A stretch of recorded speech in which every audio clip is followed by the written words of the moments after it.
follow all plantations. I'ma elevate my whole generation. I'ma start a couple foundations. Build better schools across the nation.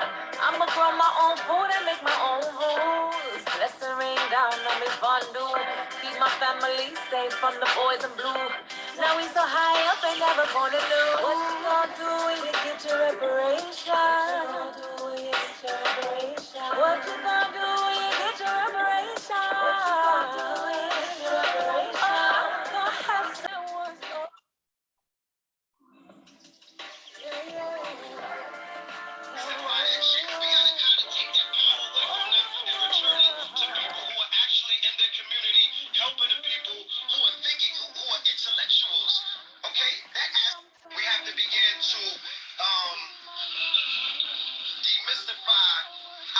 From the worship of these people, because what they do by putting them on the Forbes list as the number one, the number two, the number three.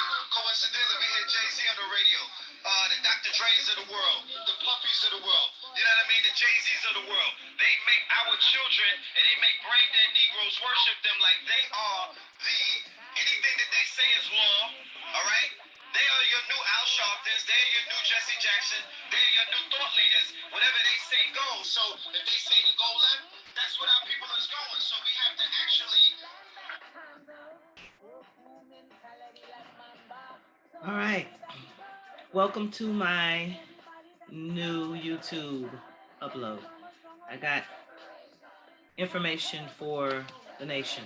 Breaking news, breaking news, breaking news. This brother right here, I talk about him all the time. His name is Brother Ramzu Yunus. And but before we begin, that is Mumu Fresh, and that is her Queen of Culture album.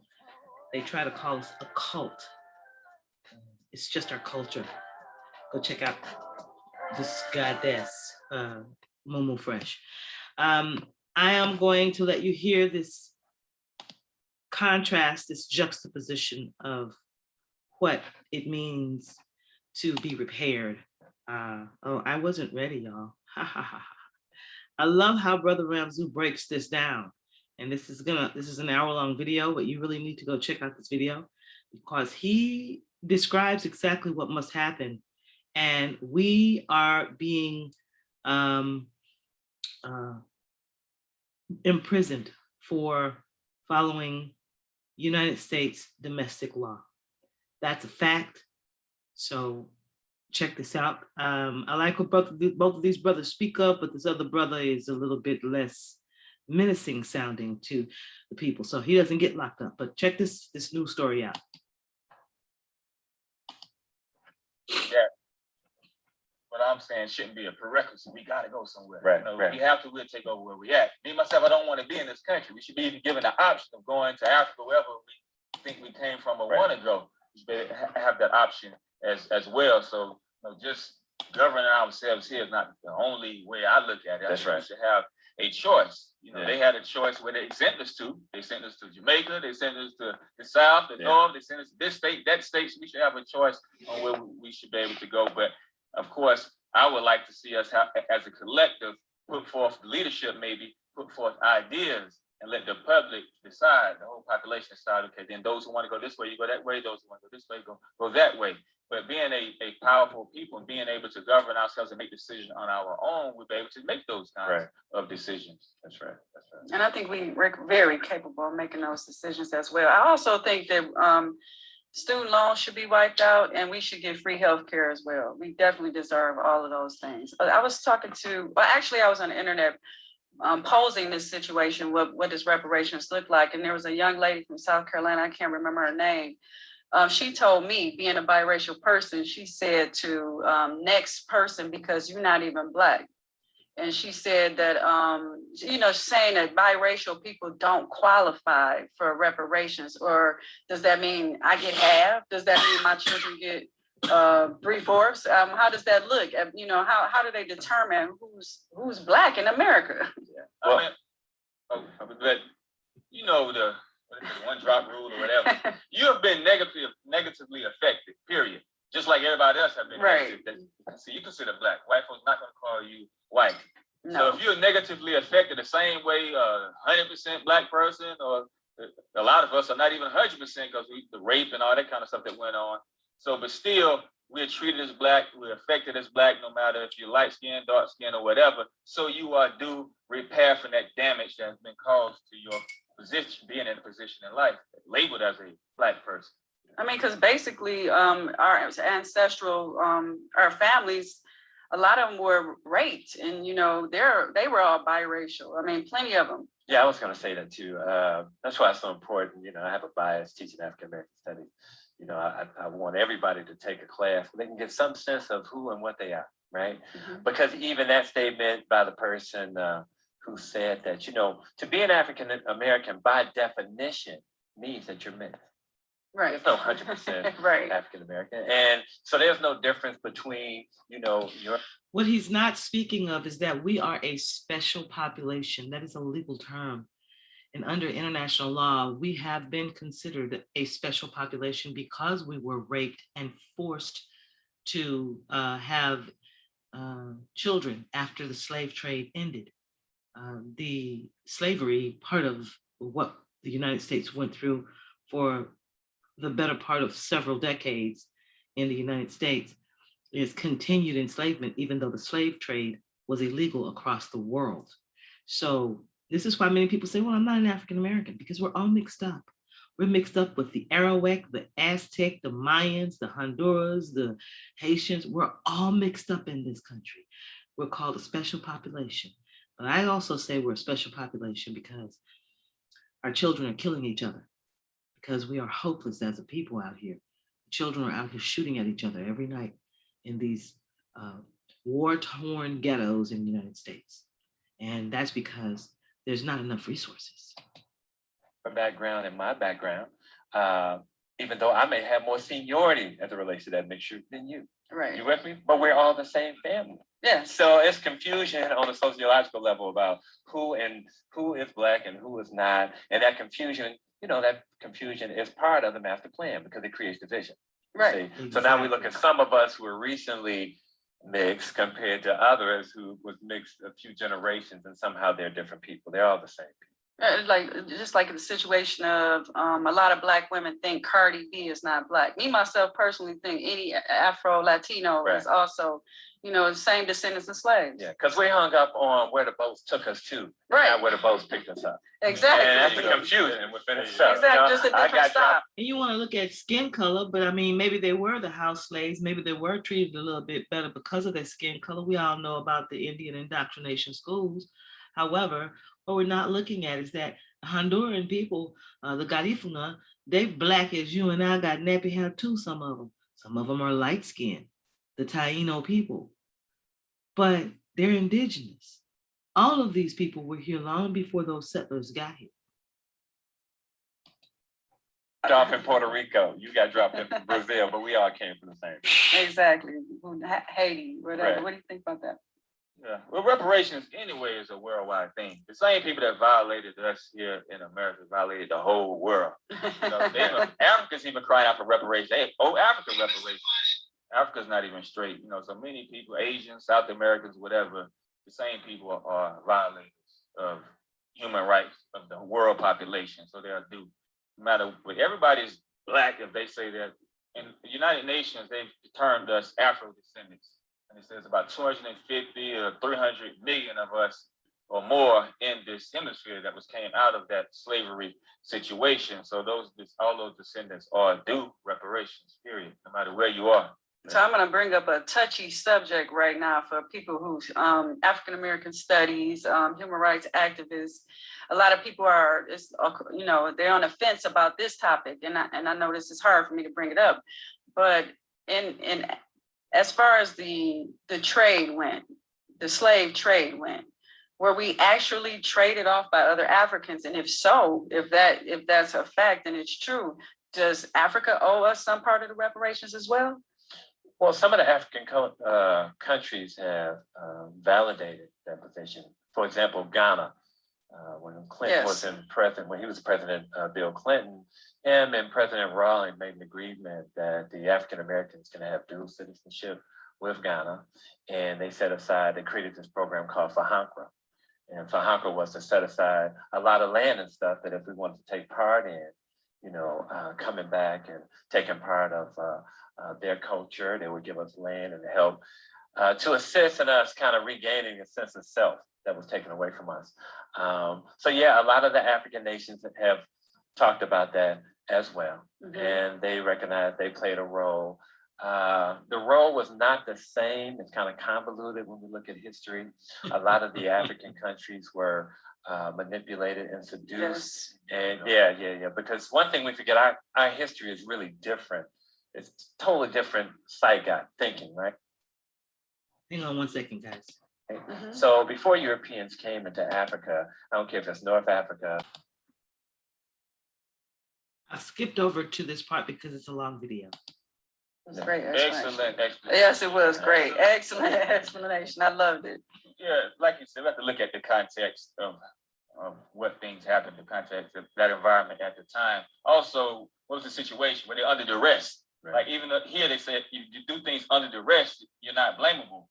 We don't know the type of situation that the Europeans put those African societies in where they had to do that. I mean, a lot of them were forced into those situations economically and military threat, etc. So we do a lot of things now to each other because of duress, because of a situation that they put us under. That's why all the black on black violence, crime situation, there's no such thing as black on black violence. Now I'm gonna stop right there. And the reason I'm stopping right there is because of what he just said. Now I'm gonna switch over to another situation, all right? That brother that you just heard speaking, an eloquent speaker, well-read, well-educated, and well-known across the entire world. Well-known across the world. He currently has 200,000 votes in Detroit, Michigan. That is the majority of the votes of the people. That brother is currently back in jail. This is the second time that the city of Detroit police have arrested him. As of current, and I will check again after I have uploaded this video. However, as of current, it is 3:30 a.m. Central Time. I had to pull this together to do this report. And so I've been up all night. I will say this. They jailed this brother without charges for 2.5, almost 3 days. This was a few weeks ago. Everybody's heard of that. Well, they've just done it again. No charges filed. No charges filed the first time they jailed him. No charges filed this time they jailed him. Also, Brother Grandmaster Jay, the federal judge just didn't show up. Just didn't show up. Now I'm going to show you something else. This is the juxtaposition. This is the other side of this coin that y'all don't know about, okay? This is a white boy. He's doing the same thing that Ramzu, Grandmaster Jay, Malcolm X did. He's just talking about how they're throwing people off the land. It's just human rights, okay? So maybe since my people are so hypnotized that you don't believe what's happening unless it comes from a white mouth, pay attention to this.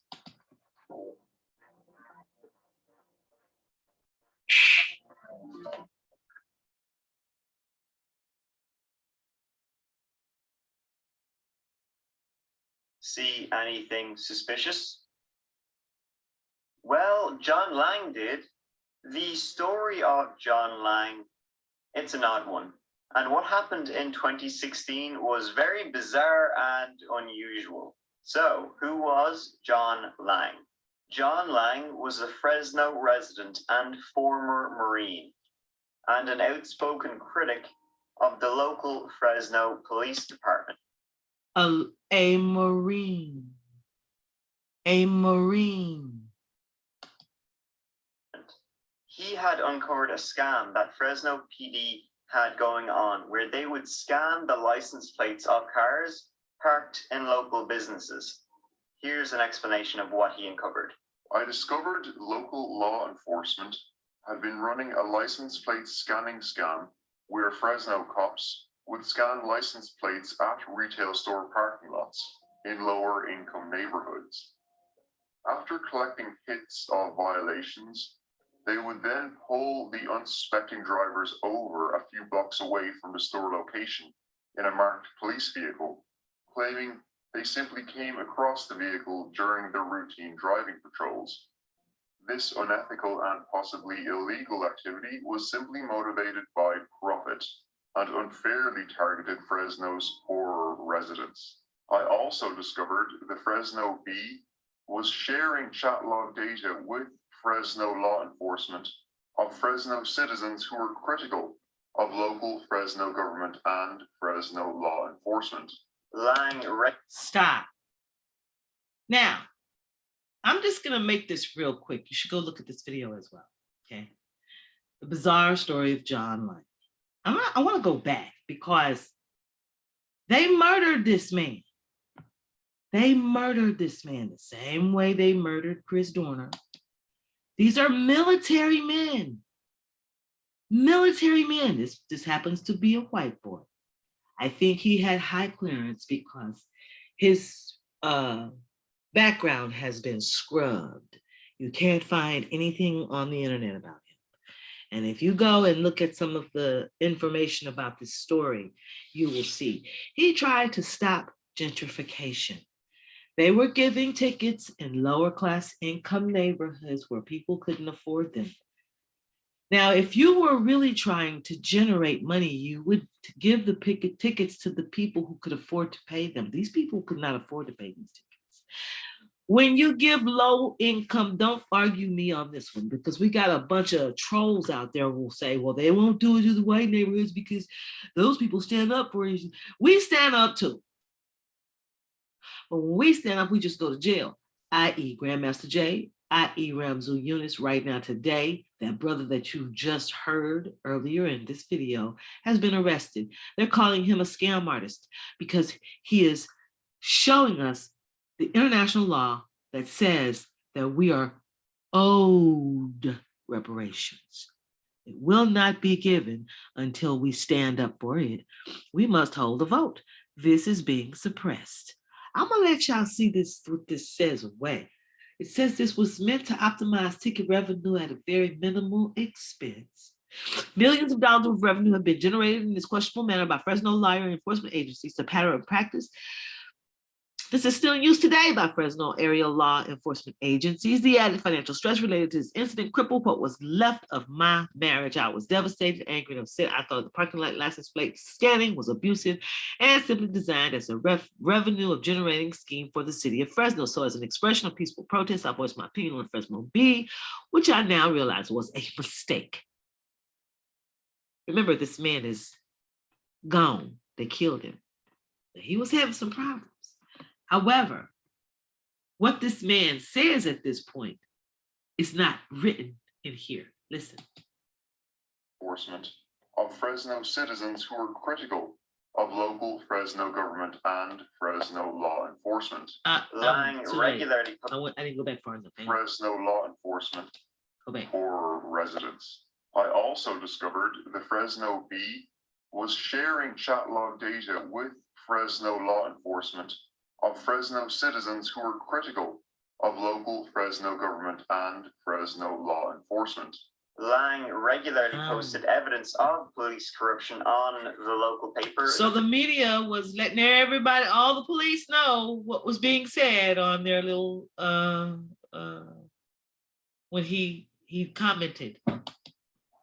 Fresno Bee. However, his IP was logged by an insider of the site, one Jody Murray, who gave his address to the police. And then things take a turn. John Lang began to believe he was being stalked and watched by the local police department. He began to upload videos to a YouTube channel. He posted footage from his CCTV, supposedly showing that the police were intent on stalking him, intimidating him, harassing, and possibly planning a break-in. Was he being stalked by the local police? Well, there's a hell of a lot more to this story. Let's take a look at some of the footage John Lang. In his first upload, the white truck supposedly belongs to Fresno PD personnel, and he claims that shortly after this incident, he received a hang-up call from a member So you go watch this video yourself. I'm not going to go very much longer because I'm not trying to make this video be too long. But I will say this. This is very suspicious stuff. It's more than just the police upset because he was involved with catching them on their ticket scam. Because these police officers didn't have this scam going all by themselves. Who was giving them their orders? And why would you kill a man over it? I personally believe that this is about the gentrification process that is happening all over this country. The precursor to genocide is homelessness, and it's illegal all over the world. But if you don't say anything about it, they're going to continue to do it. Because like an abusive relationship, everybody's going to say, well, you must like it because you're not complaining about it. So go look up, stay in touch. Breaking news, they have arrested Ramzu Yunus again and not charged him. We are reporting journalism regarding the Black nation. And this is thanks to the Pendo Center, Pendo at pendoforfreedom.org. Thanks.